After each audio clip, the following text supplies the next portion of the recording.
Skillful Emotional Life. I'm Jeff Goelitz with the Institute of Heart Math, and my guest is Dr. Paul Ekman. Paul is an esteemed researcher, professor emeritus in psychology at the University of California in San Francisco. He's best known for his research and authorship in areas of understanding nonverbal behavior, facial expressions, and gestures. In addition to his distinguished academic career, Paul Ekman has authored more than 100 published articles. One of Paul's specialties was he was a co-discoverer of micro-expressions, named by the American Psychological Association as one of the most influential psychologists of the 20th century. Time magazine in 2009 hailed him as one of the most influential people. His work has appeared in all sorts of magazines. He's appeared in all the top media shows, Larry King Live, Oprah Winfrey, even The Tonight Show with Johnny Carson. Paul, a warm welcome to you today. Thank you very much. And I just wanted to mention, Jeff, that I can now see the PowerPoints that you sent me. Okay, great. We're having a little bit of technical difficulty. Just a few housekeeping matters before we move forward. These sessions, this 1 hour-long session, will be recorded. And for those who have registered, in about 2 or 3 days, you'll be sent an email so you can actually watch the archive, review it at your leisure. There will be no printouts or PDFs from this website, but you can ask questions, and we will try to answer a few of those questions along the way. And also know that at the end, Paul's going to share some of the resources that are available for you as listeners and viewers if you want to pursue this further. Paul, a big hello up to you. You're up the road from us in Santa Cruz County in the Bay Area of California and San Francisco. Good morning to you. Good morning. This is another one of our very warm days. It's going to be record heat here. Just to start out right off with a question. You've been researching emotions for decades. Why Yes. emotions? We have thoughts, we have our physical body, some people even say we have the spiritual dimension. Why have you devoted so much time to the study of emotions? Well, because it had been abandoned by academic psychology, and very little appeared on it in textbooks, and yet I was convinced when I started my career, I was intending to become a psychotherapist, a group psychotherapist, and I was convinced that much of what occurred in the session was not only emotional, but it wasn't in the words themselves. It was in the facial expressions, the gestures, and the sound of voice, and there was no way to measure that, to evaluate the effectiveness or to develop new techniques of psychotherapy. So it was just waiting for me. It was waiting for someone to go back and develop the methods and answer the questions and make this available to improve people's emotional life. Well, just a little fun little add-on highlight. In Pixar Movies, the studio that's across the bay in Emeryville, California, near Berkeley, they're coming out with a movie in June of 2015 called Inside Out. It's the story of a 11-year-old girl whose family moves from the Midwest to San Francisco, and all the different emotions that go on inside her, including anger, disgust, joy, fear, sadness, with some kind of a mission control center in her brain. And I only tell this because that tells me that the emotional identification and recognition, let alone regulation, is getting mainstream. There'll be tens, if not hundreds of millions of people that watch that movie. At some degree, you must be satisfied to see your work in one form or another, certainly your contributions, get more mainstream. You were even part of a TV show, were you not, 2 years ago? Yeah, there was a TV show based on me that I was a consultant for and a script reviewer for called Lie to Me. Tim Roth played the scientist. It was on for 3 years. The Pixar film you're talking about, I have been a consultant to. And I've consulted with Pixar a number of times in the past, but this is the first time they're focusing so directly on emotion. That must be satisfying for you to see. It is. It's amazing, actually. I'd say amazing more than satisfying, because I didn't expect the work would ever reach as large an audience or as mainstream an audience as it has. Well, congratulations on that. And we'll talk about at the very end of this program a new book coming. It's actually come out called Global Compassion. It was partly influenced by over, I think what you said is 50 hours spent in one-on-one conversation with the Dalai Lama. And what's noteworthy about that, it seems to be a departure from your earlier work of spotting or recognizing emotions to actually launching some tools for more self-regulation, more empathy, more compassion. Why the shift? Well, just recognizing emotion is the first step. Next week, we are doing our second beta test of a brand new suite of tools that we call Responding Effectively to Emotional Expressions. Once you know what the emotion is on the other person, what's the best way to respond and what's the worst way to respond? And this online tool, which should be available for sale in 2 weeks after the beta testing next week, this is the first attempt that anyone has ever made to teach this skill. It's a much more complicated skill, but if you just know how someone feels but don't know how to respond to it in the most constructive and effective way, then you're not much better off. So we've spent 3 years developing this new tool. Now, compassion is another whole separate issue. Why get interested in compassion? My hunch is it would be better to deal with that later than right at the start. But it's up to you. You're running this show. Well, let's just get down to one more basic question before we actually get into some of the definitions of emotions. Why is leading a more skillful emotional life so important for our well-being, especially now in 2014? Well, as best we know, you'll live longer, you'll have more friends, you'll be better, you won't be vulnerable to self-loathing, you won't have as many episodes where you say afterwards, boy, I wish I had acted differently. Why did I get so emotional? Or why did I get emotional in the same way? The two questions that people ask me is, one, how can I change what I become emotional about? And two, how can I change how I behave when I am emotional? And those both require learning a lot of skills, 4 separate skills, I believe. Excellent. We're going to now move on to what is the definition of an emotion, which is an enormous topic. But if you would, just explain to us from your 50 years of research and discussion, what's going on with emotion? How would you explain it? Well, emotions evolved to allow us without thought to deal with important situations in terms of what's been most effective in our past, both our ancestral past and our own developmental past, and to do it without thought. And the most obvious one is when there's a threat, to respond with either fear or anger without thinking about it.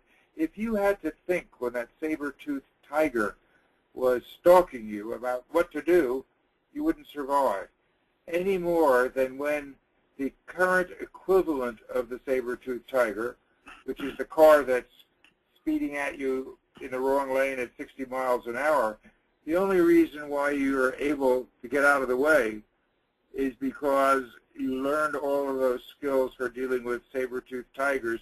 These are the modern equivalent of the saber-toothed tiger.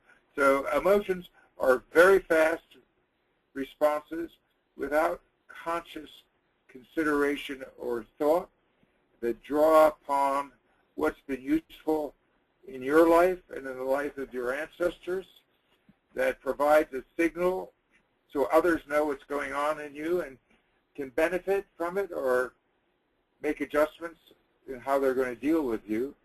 And it produces a set of sensations which we usually aren't too aware of, and a change in the sound of our voice and the look on our face and we're even less aware of that. Others are, but we aren't.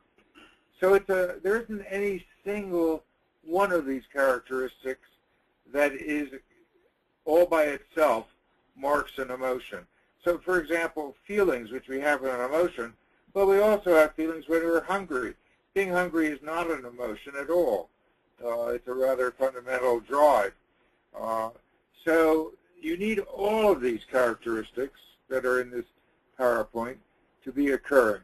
Now, I should point out, and I don't think it's in this, is that emotions aren't unique to humans. Other animals have emotions. Other mammals, the ones that are most closely related to us, the chimpanzees and the great apes, they have at least 5 of the emotions that we have, perhaps more that haven't been established. So they're not unique to humans. And of course, sometimes humans think that it's the animal part of us. It's an essential part of us. And it's also, because we're only talking about problems, the enjoyable emotions, and I distinguish a whole bunch of them, more than most people are aware are possible, they make life worth living. That's what we're after, is experiencing both those enjoyable emotions and an overall sense that we're doing okay, we're doing well with what we've got in our life. Well-being is separate from, but it's related to what our emotional experiences typically are. There's a question coming from Netherlands, which is, why would we want to even change our emotions? There's a school of thought that says just honor your emotions. What are your thoughts on that? Well, if what happens is that whenever anybody questions you, you burst into fury, you're not going to have many friends. You're going to die early. Nobody's going to want to employ you in a situation where you have to work with other people. There's every reason to not want to just kind of accept that characteristic way of responding in anger. If with fear, the moment somebody looks at you, you're terrified and frozen and can't do anything, well, you're going to have a hard time making a living. You're going to have a hard time mating or parenting. So it really depends. All of these emotions can work for us or against us. You need to develop skills in order for them to work for you. Now, the kinder the upbringing you've had, the kinder your parents have been towards you, and the more fortunate in terms of physical welfare your environment has been, then the easier it's going to be to develop these skills. And paradoxically, the people who need them the most are going to find them the hardest to learn because they're already off on a track that's harmful to them and potentially harmful to others. Excellent. The questions are pouring in, but one of the questions I'm getting is, where do emotions actually take place inside us?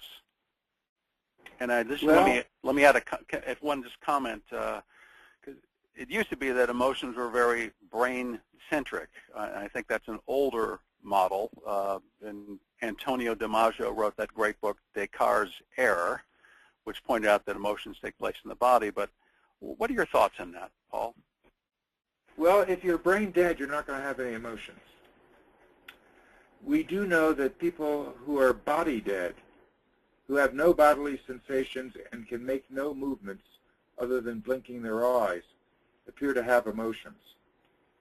Now, emotions in their normal state involve both the brain and the body, and there appears to be within the autonomic nervous system a lot more potential for initiation and regulation of emotion than we thought 10 years ago. But the brain plays a major role in emotion. What I call the emotional alert database that contains all the things that we respond to in our environment, that's all stored in the brain. It's not stored in your fingers. It's not stored in your intestines. It's not stored in your elbow. It's in the brain. So let's not belittle the role of the brain when we recognize the importance of the body in emotional experience. When people say change your thoughts, and then your feelings will change. I don't know about you, but if someone is annoying me and I try to apply the golden rule, like forgiveness, that thought is overwhelmed by the emotion. I can maybe neutralize that emotion, but what's the relationship between thoughts and emotions? Some people think thoughts create feelings, but we know that feelings actually are faster than thoughts, given the book Emotional Intelligence, that the amygdala sits right next to the thalamus looking at all incoming information and can hijack that impulse. Comment on that, will you? Well, it's a very complicated issue. There are many different ways to bring forth an emotion. You can do it by imagination. You can imagine what it might be like if you were in a room where everybody was saying wonderful things about you, and you'd start feeling pretty good. And you can imagine what it would be like if you were sitting in a room and everybody was criticizing you. You wouldn't feel so good. So imagination is one route. Memory, you can remember a past event and relive it. And my own research has shown that when you relive it, many, if not all, of the changes that occur when it's first experienced reoccur.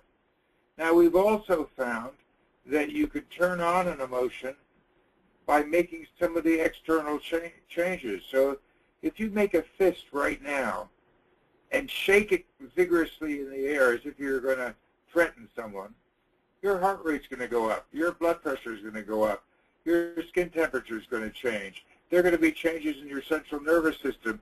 So you can, from the outside, make changes on the inside.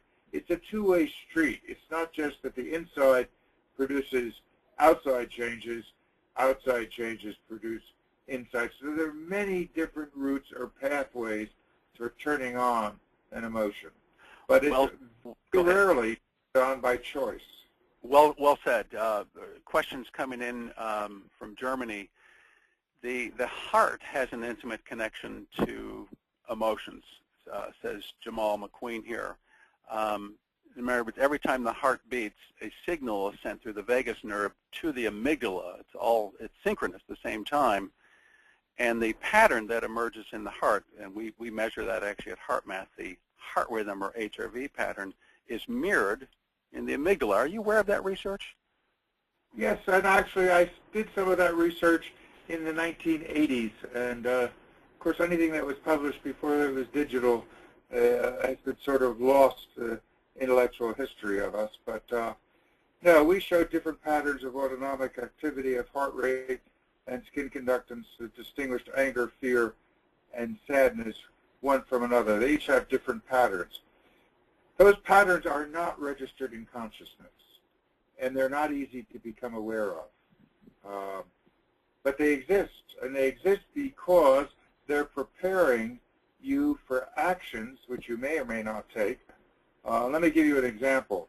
When you're angry, the blood goes into your arms and hands, because those are your best weapons, to prepare you to hit. And you may not hit, but you're being prepared to. When you're afraid, the blood goes to the large muscles of your legs to prepare you to run. That doesn't mean that you will. It just means that in the history of our species, it's been very useful to be able to get out of there when someone's threatening you. So these physiological changes are preparations for different types of actions that have in the past been useful for one or another emotion. We're going to move on because we have a lot of other territory to cover.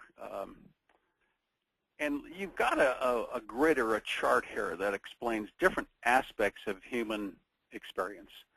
Emotion, mood, trait, disorder. Break this down for us a little bit, would you, Paul? Yes. Well, most people, even scientists, confuse them, and they don't use language as cleanly as I'd like them to, because emotions and moods are very different phenomena. And each mood is based on a particular emotion, but it's a transformation of an emotion. Emotions can come and go in a matter of seconds. It's very rare that an emotion lasts for an hour. moods last for many hours. With emotions, we always know, at least afterwards, what triggered them. With moods, we often don't know what triggered them. We just wake up that way. Moods distort and filter experience to just support the emotional reactions that that mood is based on. So when you're in an irritable mood, things get your goat that ordinarily wouldn't. And when you respond with anger, it's usually more over the top and more intense and lasts longer than it would if you weren't in an irritable mood. And the same could be if you're in an apprehensive mood, you're going to respond to situations that ordinarily wouldn't frighten you. Your fear is at the top of your response hierarchy. So those are, briefly, there are other ways moods differ from emotions, but the two principal, most important ones is duration and whether or not you know what the trigger is. Now, a trait is something that you're at least characterizes how you behave over a life epoch, and perhaps over your entire life. So a hostile personality isn't angry all the time. It's just that they get angry more than most people. Now, the fact that you get angry doesn't mean you're a hostile personality. If you're a hostile personality, anger is your primary response. You're not in an irritable mood. It's just that you often get angry, and it's often pretty intense anger. So that's a trait. Shyness is the trait that's based on fear, where you're sort of hesitant and avoidant is your trait. Now, there are emotional disorders, and each disorder, as this chart shows, has certain emotions that characterize it. And you know it's a disorder when the emotion interferes with the fundamental life tasks of eating, sleeping, and working. And when it does, then you're in the territory of an emotional disorder. Thankfully, most of us don't have emotional disorders, and most of us don't really have a particular emotional trait, just some people do. But almost all of us are vulnerable to moods, and of course, we all have emotions, and we'll later get to the emotions that we really like to have. Excellent. We're going to transition now to a poll, and I want to set this up, Paul, and then get your comments afterwards. Okay. You traveled to New Guinea to study the nonverbal behavior of these isolated Stone Age people, culture, and we'll get to the story afterwards. But first I want to ask the audience some questions. And I'd like the audience to actually, there's two polls or two questions that we'll take of the four pictures we'll see here. I'll ask the audience to pause and study the first and second picture. We're studying the first one right now. And I want you to ponder, and I haven't turned the poll survey on yet. You can use your computer to answer your questions. But this emotion that is showing up right here, what is it? Happy, peaceful, excited, or none of the above? And I'll just have you look at it for a few more seconds before I actually launch the formal poll. Which emotion is shown on this man's face? Happy, peaceful, excited, or none of the above? I'm going to launch the poll right now. You'll have about 15 seconds to answer this poll, and then I'll close it, and we'll go on to a second PowerPoint slide.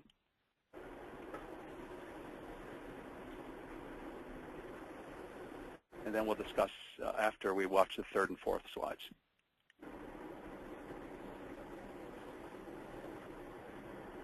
Ten more seconds.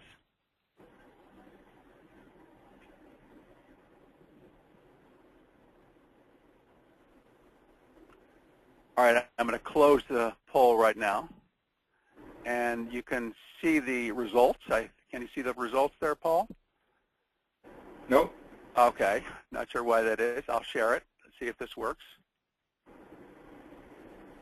30% of the viewers said happy, 37% said peaceful, 1% excited, 28% said none of the above. 33% happy, 37% peaceful, 1% excited, 28% none of the above. Any comments on that, Paul? Well, when I did the research on this, I showed these pictures of people that from this then Stone Age pre-literate culture who had no contact with the outside world. I gave people 6 choices: happy, sad, fear, anger, disgust, and surprise. For this picture, it was 90% happy was the choice when given those choices. I repeated that twice more. So that's a study that was published in the 70s. But I gave, I gave them the choices of 6 different emotions, or none of the above. We got none of the above, and we got in every culture that we studied, every literate culture when we showed it, the overwhelming response is happy, not fear, sad, anger, disgust, or surprise. Let's go on to the second slide here.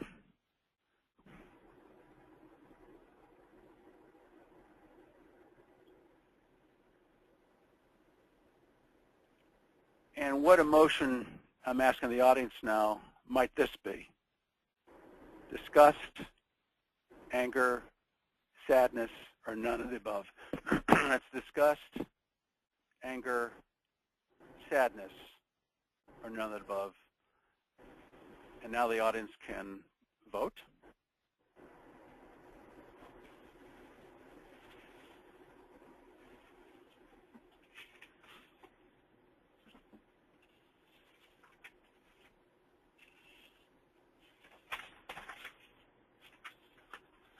And now I'm going to close the poll. And the results here are 6% disgust, 1% anger, 87% sadness, and 5% none of the above. Yes, it is sadness. The overwhelming number got sadness. Here's one more slide. And Paul, just a quick comment on this. Every emotion has a story to tell, does it not?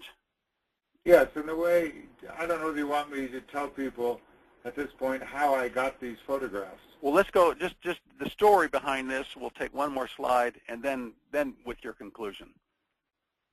In other words, what was this man about to do? There's a story behind this facial expression we're looking at right now. Jeff, the poll did not close. All right, I'll hide it.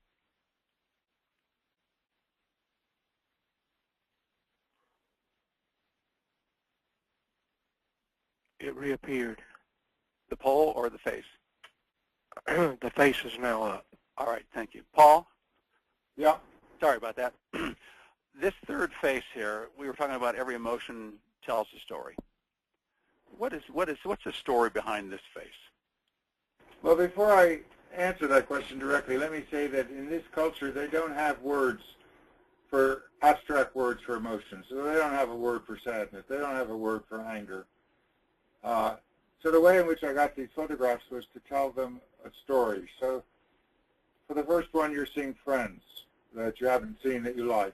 The second one, you've just learned your child has died. The third one that I believe you're looking at now is you're about to fight.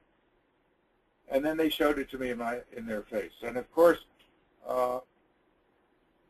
these are not hard to read, even though these come from a culture that's never had contact with our culture at all. And let's go to the fourth slide here. What emotion is this showing here, Paul? It's a rather classical, rather extreme disgust. The story was you just stepped on a dead pig that's been lying there for quite a while. And now we feel disgust about physical things like terrible tastes or terrible sights, but we also feel disgust about social acts. The way you behaved was disgusting, reprehensible and disgusting. It really turns me off. So we can feel disgust either on a visceral sensory level, or we can feel that same sense of we are almost ready to throw up when we find out what you did. Many people feel disgust towards people who have sex with young children. They find that very disgusting. Obviously, some people don't. That's why they do it. Is there, I mean, every emotion tells a story, as we talked about. Is there a perception or assumption or belief supporting each emotion? Well, I don't know what you mean by that. What I mean is that when one feels disgust, there's a value. Is there a value judgment behind that? Well, disgust clearly is an emotion that none of us like to be the object of. We like to be the object of the first one, people enjoying us. None of us wants to feel sad, to feel grief, but that does happen. So we don't really usually get to choose our emotions. The only way we get to do it is by this new technology that allows us to watch film or play video games. But, you know, that's a very recent part, the last 100 years, that we've had a vicarious way of turning on emotions. Usually it's been either by imagination, memory, or an interaction. Not necessarily with the person. A lightning storm is frightening to almost everyone, and for good reason. It does kill people. And you feel, if you're caught in the middle of a lightning storm and you're exposed, you feel very threatened, as well you should. It's not enjoyable. Now, going to a movie that scares you might be enjoyable. You might enjoy being able to have a vicarious experience of fear. Let's move forward here just to the conclusion that you're talking about here. Yes, what people have proved to themselves by this task is the universality. If emotions were different in every culture, as some very famous anthropologists like Margaret Mead had claimed 50 years ago, then you wouldn't have been able to tell what story was behind each emotion, because you don't know these people and you don't know their culture. And Mead's prediction was that the man who was smiling might have been furious. Well, of course, we do sometimes try to mask our emotions and to put on an emotion we're not feeling. My research has shown we can, if we want to, uncover that mask and see the real emotion beneath it. But if a person is not trying to conceal their emotions, then they're very easy to read. Nobody needs to teach you how to do it. And you don't need a Goelitz book for the emotions. You need one for language.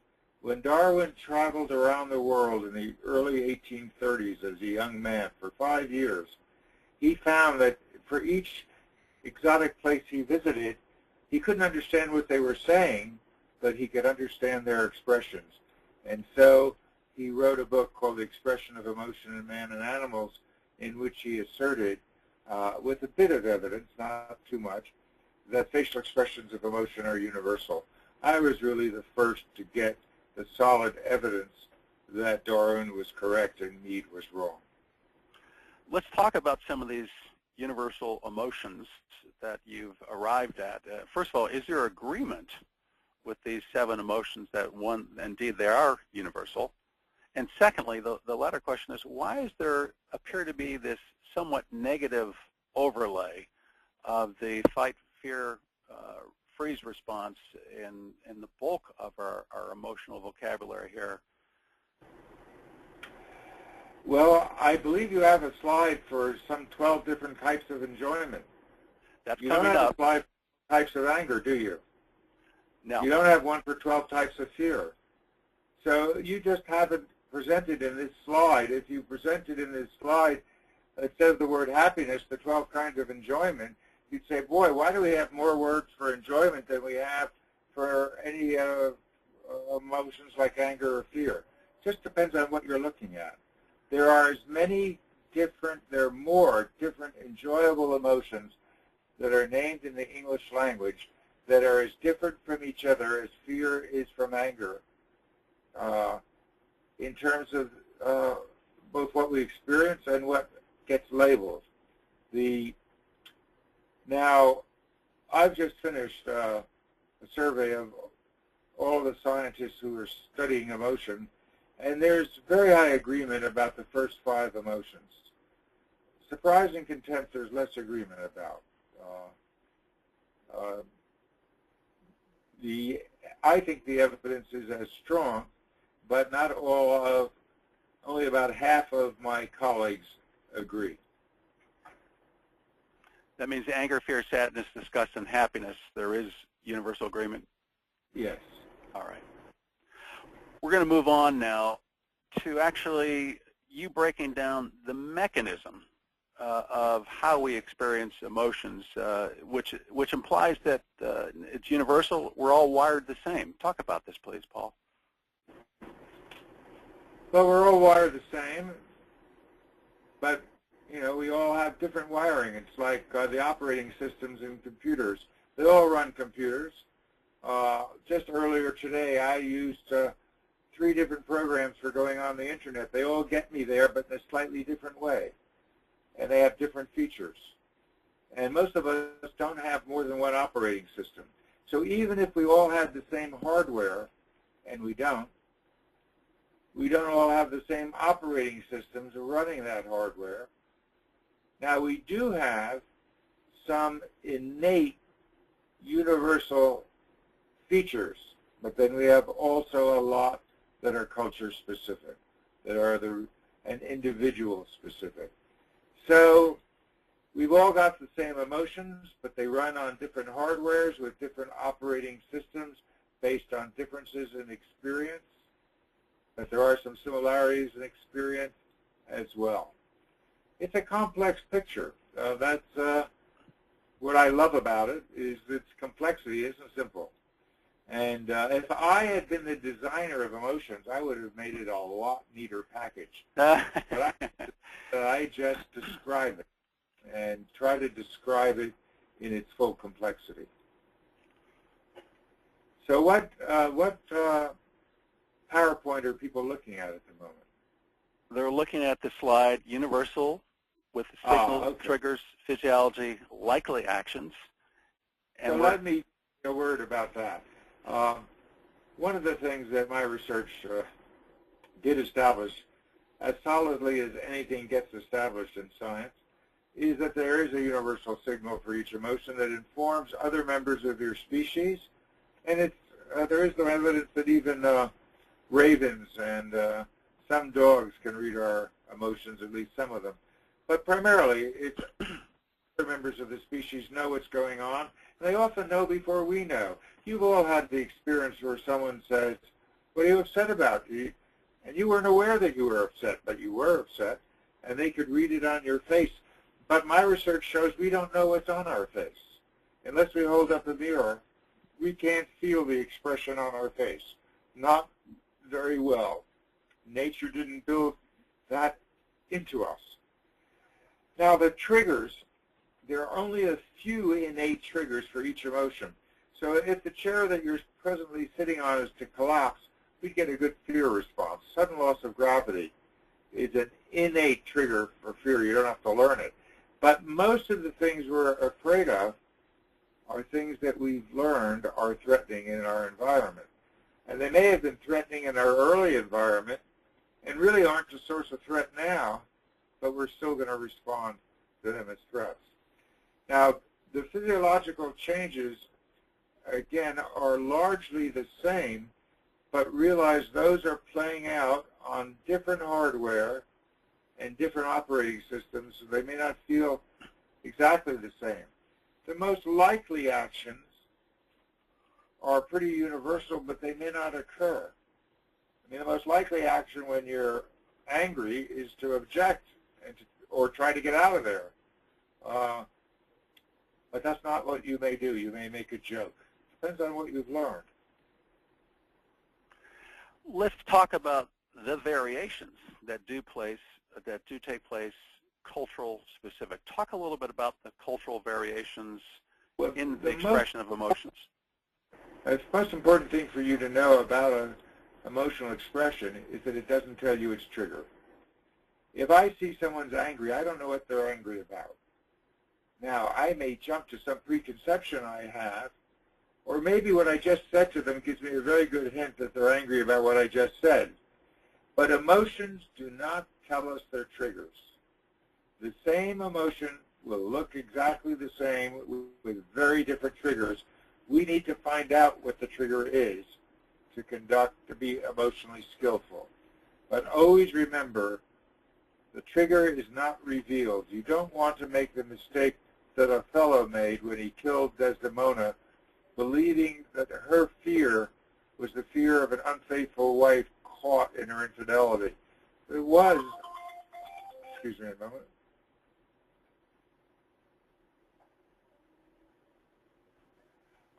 It was the fear of a woman who knew that her husband was insanely jealous, and so she was not unfaithful. So it's a very different trigger. Don't make that error. Find out what the trigger is. Now, display rules is a term that I coined for the rules we learn in the course of growing up about who can show what emotion to whom and when.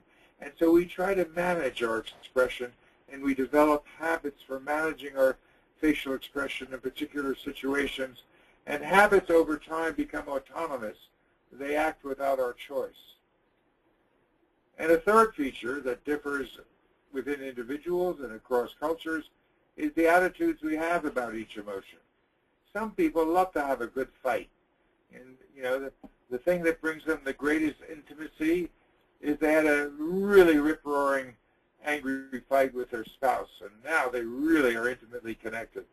And for other people, to experience anger is extremely toxic. So the attitudes we have about each emotion aren't the same. They largely reflect the attitudes of our culture and our own upbringing. Paul, we need to move on. We've got about 15 minutes to go here, and I want to talk actually about, have you talk about, actually I'm going to move past this to the emotional skills that we have, and I'm going to jump to this, if you will, because this is really what people want to know. The questions are pouring in about how do you learn self-regulation of emotions? How do you learn these skill sets? Could you talk about this? Well, impulse awareness is the hardest thing to learn. That is, to learn when an emotional impulse arises so that you can decide whether or not you want to act on it. And awareness of the behavior, I'm putting on my glasses to see what's in that. And I suggest that one of the best ways to learn that is through meditation, but it will require at least 20, 30 minutes of meditation a day. If you follow that practice, and that's a lot of time for most people, and you follow that for a few months, you'll begin to get more impulse awareness than you have. There's quite good evidence for that. But it's a lot of work. Another thing you can do is keep a diary of what has triggered episodes of emotion for you that you found regrettable afterwards. You wish you hadn't responded that way. And over time, if you keep that diary, after you get 30 or 40 entries in it, take a look and see what those situations have in common, and you can learn to anticipate them, to rehearse them, or to avoid them. Just a quick comment, Paul, just on that, if I may. We're talking about triggers here. More and more, even preschoolers in Head Start, which is the preschool program in the United States, kids, young children, are learning actual emotional vocabulary and emotional recognition. HeartMath actually has a poster called the Inner Weather Report, where we compare emotions to our inner weather. So they start seeing a consistency over time of the somewhat predictable emotions that they experience, and that increased awareness then, which gets to number 2, the behavior awareness, let alone how it's impacting others. Number 3, then they can start to make choices. Absolutely, and that's, if you aren't in preschool or school, if you're a full-grown adult, you can do that also, and you'll benefit from it. Now, behavior awareness is easier than impulse awareness, but it's really the same techniques that will allow you to develop that. And some of us are already, some of us have the fortunate gift that built into us is a long period between impulse and awareness, and between impulse and action, and a high degree of awareness of our actions. Not so for most people. So it's something you have to learn because nature didn't give it to you. The third skill, to be aware of another person's emotions, that's an easy one. Even to be aware of the emotions that that other person is unaware of feeling or that they're trying to conceal. We have a suite of tools on the internet that over 250,000 people have used that in an hour increase your awareness quite enormously, and you will know it. You see things you didn't see before, and it's called the Face Suite, and it's on my website. And using the information constructively is the last skill, and that's the one that we're doing the second beta test next week. The tool is called RE Cube, which stands for Responding Effectively to Emotional Expressions, and we have a version of it for the family, a version of it for a work situation, and a version for a criminal justice situation. And each of them take about an hour. You learn from doing all three. And if you go to my website, which I believe you're going to see at the end, in a week, you'll be able to get the family one and get started. And you'll also, if you haven't already, learned to hone your ability to recognize how people are feeling even when they're unaware of how they're feeling. The Face Suite is also there. A question comes in from, I think it's Jada Gordon, says, what's the best way on not reacting to others who are unaware of their reactions to you or events? We get pulled in so easily by others' reactions. Jada's asking, what's the best way not to react? Well, you know, my book with the Dalai Lama, it's called Emotional Awareness. It's so key is to introduce awareness. You can't not react if you're not aware of the reaction that's starting to build up within you. So it takes you right back to where we began. You've got to be able to introduce awareness into the emotion process. Awareness I just said just a comment, because we at HeartMath, we do a lot with, we put a premium on emotional awareness because it's so critical to our performance, our decision making, let alone our health and our relationships. So actually daily, for people to just start paying attention to what's in their emotional diet. For instance, for myself, I have a tendency to get impatient, or I might get a quick trigger of frustrated when things don't go my way.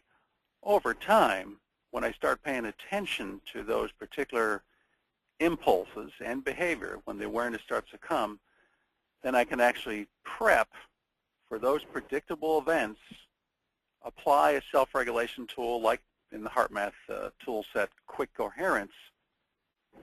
So I have much more control, and there's the self-awareness which precedes the choice. And this is not the only tool, certainly, but they're out there more and more, those practices. Yes, I agree, and that kind of feedback, I mean, you could say, well, why do you need an external thing to put on your ear to find out? It's in your body, why don't you know it? Exactly, exactly. It's in such a way for you to know it unless you get some help. And Paul, sorry, complete that thought, please. I'm worried about the time. I would like to spend time on the enjoyable emotions and for them to get a look at how they can find out more about the things I've been talking about. All right. Let's talk about the enjoyable emotions, Paul. Go ahead. All right. Now, here's the interesting thing. Of course, the sensory pleasures, there are 5 of them, and we don't usually, we usually specialize. Like the main one for me is music. And I even use, if you tell me about something, I'll say, that sounds good, even if it's not a musical piece. If you just told me about an idea and I like it, I'll use an auditory metaphor instead of saying, that looks good. That's a visual metaphor. So we have the amusement and excitement and relief. Incidentally, if you want to know how different these are and how the extent to which it is the voice that signals them, think about the difference in the sound of amusement and the sound of relief. We enjoy both of them. We often engage in activities to bring them forth. Wonder and ecstasy are not as frequent, but the most interesting ones are the three that are not named in the English language, but we still experience them. Fiero is an Italian term for meeting a challenge, not necessarily a competitive one. I'm writing a new book, and when I get a sentence that really works, I experience a unique kind of pleasure in stretching my intellectual powers. Whenever we stretch ourselves and do something that is right at the edge of what we were capable of, we feel fiero, and it can be very important in motivating our behavior. Now, nachas is a Yiddish word, not named that I know, but the single word in any other language, and it's the feeling we have when our offspring do something that we're proud of. And that's one reason we put up with so much crap, and it's what motivates us as parents, at least in part, is the unique pleasure we have in what our offspring are able to do as they grow up. Now, Schadenfreude, which is named by the Germans, is the pleasure we feel when we hear of a misfortune that's occurred to a rival or someone we don't like. And we're not usually proud of feeling Schadenfreude, although we may share that with a couple of colleagues. Did you hear what happened to that nasty guy? He really got his comeuppance. That's Schadenfreude. Is that why we like? Is that why we like magazines? Those weekly trashy movies, trashy, yes, like National Enquirer or whatever. We take joy or pleasure in others' misfortune. I do want to recommend one book of mine. It's called Emotions Revealed, and in it, it's still in print, and it's the second edition. I put in it everything I had learned in 50 years that I thought would help people improve their life. It's a very practical book, and it gives you a lot of the knowledge that you need to develop the skills. And if you're interested in any of our tools, my website, paulekman.com, has the tools, and you can download them, and they all have demos so you can see what they are and decide whether that's something you want to learn. All of them you can learn in under an hour, and they have proven very effective for salesmen, for national security people, in the military, for psychotherapists. Anytime you need to know more about the people you're dealing with, those tools will help you, and so will the book. It'll put those tools in a context. Paul, briefly, I was overseas, and when I was coming through customs and security, Homeland Security, a big, long line. This is at a New York airport, and I noticed that the man didn't look, he just looked at my eyes for about 5 or 6 seconds. And that's, I noticed he did the same with everybody. He was like he was looking for something. I know you've trained some Homeland Security and security officials. Just briefly, what's behind that? What kind of skill set are you giving, and why is that important? Well, it's important in terms of catching people who have malintent. We learned from 9/11 that terrorists have malintent, and they took over planes and used them as weapons. And I expect ISIS or IS is going to attempt terrorist acts in this country. But the skills that we've trained in, it's to look for over 30 different things. The face is one of the things that they look at, but that's not all. It's only one of 30 things. It's the single most important, but not all that they're supposed to look at.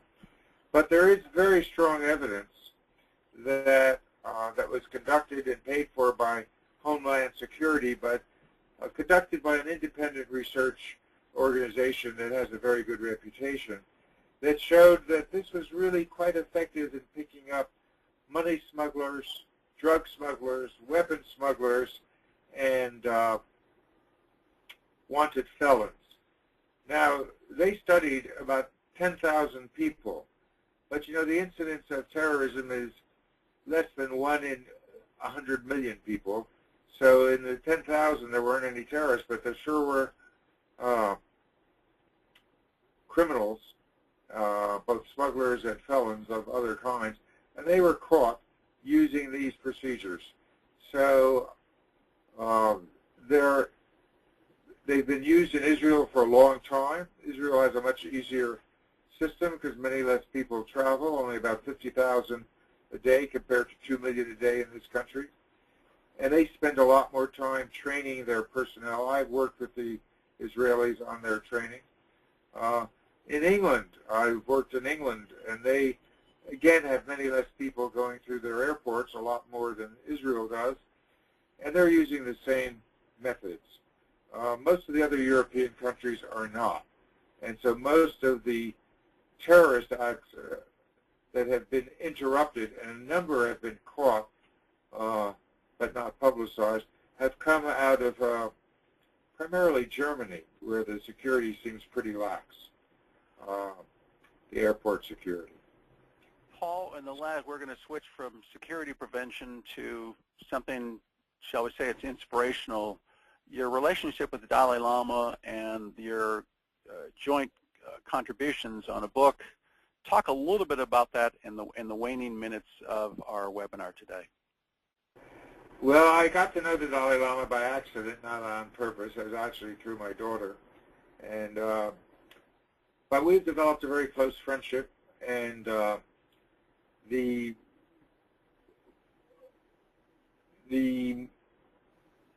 initial dialogues, which are about 45 or 50 hours, are contained in the book Emotional Awareness, which is in print.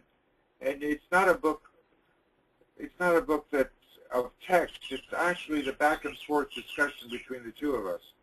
And so it's available. Now, he inspired me to turn my attention to compassion. Compassion is a cousin of the emotions.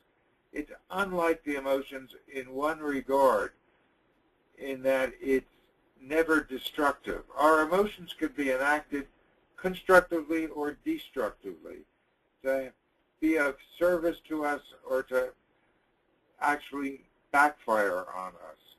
But compassion never does. And the world situation, the increasing likelihood of climate change and of shortages of water and food and energy that we face in this century, means that we have to start to become concerned about the welfare of all people, and that's why I published this little book, it's less than 100 pages, called Moving Towards Global Compassion, where we care to some extent at least about all people. Those Americans who are going over to Liberia to help deal with the Ebola epidemic in Liberia, they sure have global compassion. They actually have what I call heroic compassion, because they're putting our own lives at risk. But we don't have to do that to be concerned about others, and we should be proud of America in that, compared to any other advanced industrial culture, we put more money into charity than any other nation does. So we already are part of the way on that route, but we've got to go further and look beyond our national borders to make sure that nobody in the world is starving. And there are children who die every day of starvation in this world, and we've got to try to do something about it. We can't and shouldn't ignore it. Closing thoughts, Paul. A question came forward. How does one develop compassion, especially for those who are not so inclined to have that feeling? Well, I distinguish two kinds of compassion. Proximal, where you respond to someone you see right in front of you that's suffering, or you see them on the TV that they're suffering. It's what caused people to, on their own, with nobody asking them, giving money when the tsunami hit in Asia. That's proximal. And there are courses to try to develop it, but it's hard to develop it, and it doesn't feel good. when you see someone suffering, you have an empathetic feeling of wanting to do something about it, and partly because you'll feel some of their suffering. But there's another kind, which I call distal compassion. When I was a parent, well, I'm still a parent, but when my kids were living at home and growing up, most of what I did was to try to prevent suffering in the future. Wear a helmet when you ride your bicycle. Don't use hard drugs. Those are distal compassion. They're trying to prevent future problems. And that's much easier to develop. It requires good social forecasting, and it's something we can do through education for everyone.